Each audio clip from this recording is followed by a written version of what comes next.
Teman-teman sekalian, jumpa lagi dengan saya, Patra Fensauris Fede, dari sukarelawan kelompok kasih Insanis peduli orang dengan gangguan jiwa di Provinsi NTT. Saya tinggal di ND.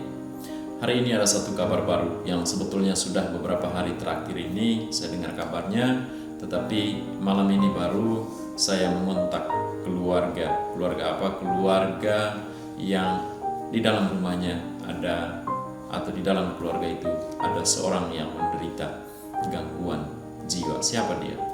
Ya, dia di ND, di bagian utara ND atau di pantai utara ND, Pulau Flores.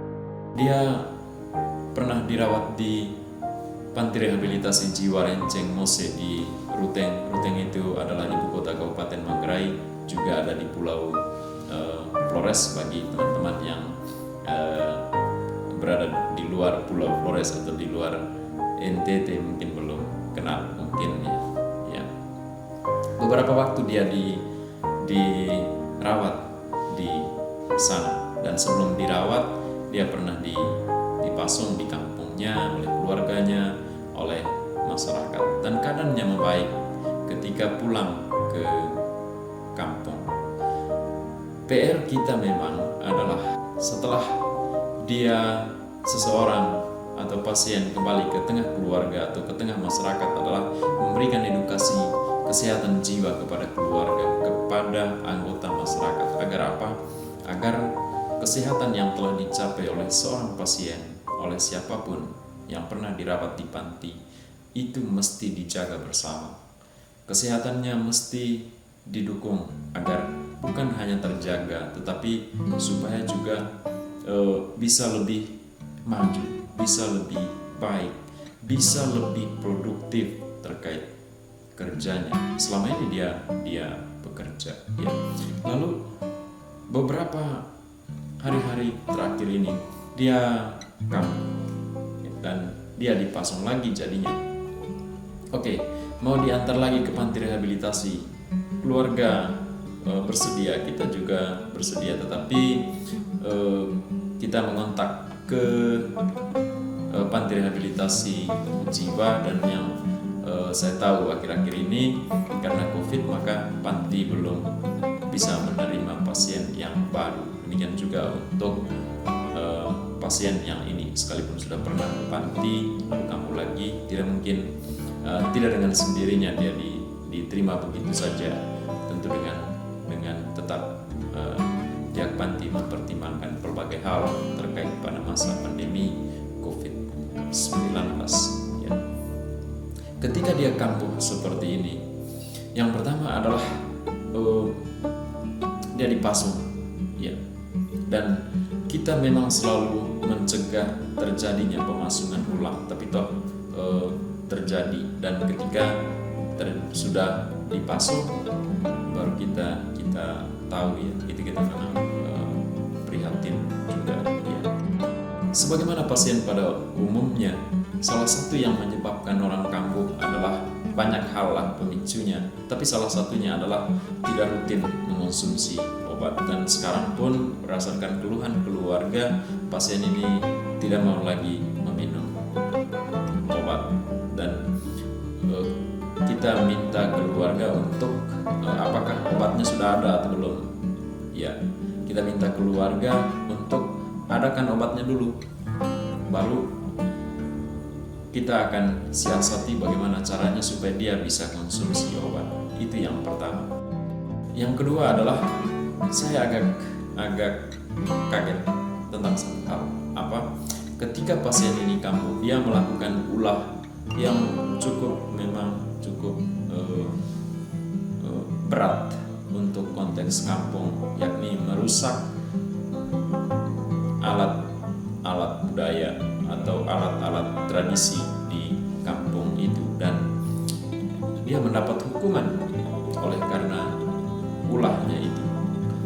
Warga kampung atau tetua adat di situ tidak melihatnya bahwa apa yang dia lakukan itu adalah bagian dari sakit, bagian dari gangguan jiwa, tapi dia justru mendapat hukuman itu. Artinya apa di sini? Masyarakat sungguh kekurangan pengetahuan tentang gangguan jiwa, kekurangan pengetahuan tentang kesehatan jiwa. Oke, itu PR kami sebagai relawan, dan yang utama tentu adalah PR para petugas kesehatan setempat, yakni pihak puskesmas dan juga pihak dinas sosial, karena gangguan jiwa berefek pada keadaan sosial. Di sini sosial budaya jadinya ada stigma, ada diskriminasi. Perjuangan untuk mengurangi hal-hal seperti itu bukan cuma pekerjaan petugas kesehatan di puskesmas, tetapi juga kita relawan, tapi juga dinas sosial yang untuk saya, di mata saya, belum pernah dilakukan oleh dinas sosial khususnya Kabupaten ND. Kerjasama itu antara dinas sosial dengan dinas kesehatan dalam mengatasi masalah gangguan jiwa di Kabupaten ND belum berjalan begitu baik, dan itu juga diakui oleh Bupati ND Pak Jafar Ahmad ketika kita mewawancarai dia beberapa waktu lalu. Ya. Oke, apa yang akan kita lakukan ke depan? Yang pertama adalah yang saya singgung tadi, keluarga diminta untuk mengakses layanan kesehatan jiwa di puskesmas, dan kalau ada obat tentu pasien ini akan mendapat obat atau pasien ini akan dikunjungi oleh dokter di puskesmas.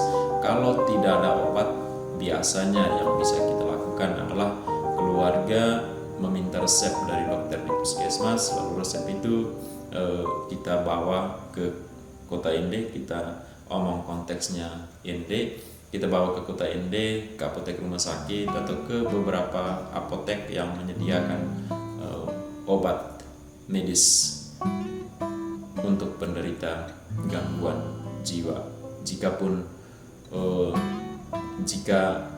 Jika tidak ada di apotek-apotek, akan kita upayakan di tempat lain supaya obat itu harus ada. Tetapi sejauh ini puskesmas di Kabupaten ND ada 22 puskesmas, saya kira sudah menyediakan obat untuk penderita gangguan jiwa. Lalu solusi yang kedua yang coba kita tempuh adalah memberikan lagi edukasi kesehatan jiwa kepada keluarga atau kepada tetangga. Yang paling cepat dan gampang dilakukan adalah mengontak keluarga untuk omong lebih dalam, ya. Tetapi ini akan kita omong nanti besok atau lusa ketika keluarga sudah mendapat obat. Dan yang kedua, jangka menengah sedikit tapi mendesak adalah kita mesti ke kampung itu untuk berbicara dengan tokoh adat di sana, untuk berbicara dengan tokoh masyarakat di sana, untuk berbicara dengan tokoh agama di sana, mungkin bersama puskesmas untuk memberikan edukasi kesehatan jiwa kepada mereka. Tapi apakah itu memungkinkan untuk konteks new normal atau konteks kebiasaan baru sekarang terkait pandemi COVID-19, itu akan kita pertimbangkan, dan perkembangan upaya ini akan kita informasikan kepada teman-teman sekalian. Begitu saja teman-teman, sekian dan terima kasih. Salam sehat jiwa, salam belum kalah. Kita saling mendoakan untuk perjuangan sosial kemanusiaan ini. Doakan untuk kami, doakan untuk keluarga penderita, doakan untuk penderita, doakan untuk masyarakat di sekitar, supaya hidup secara umum kita memang mesti saling dukung. Terima kasih.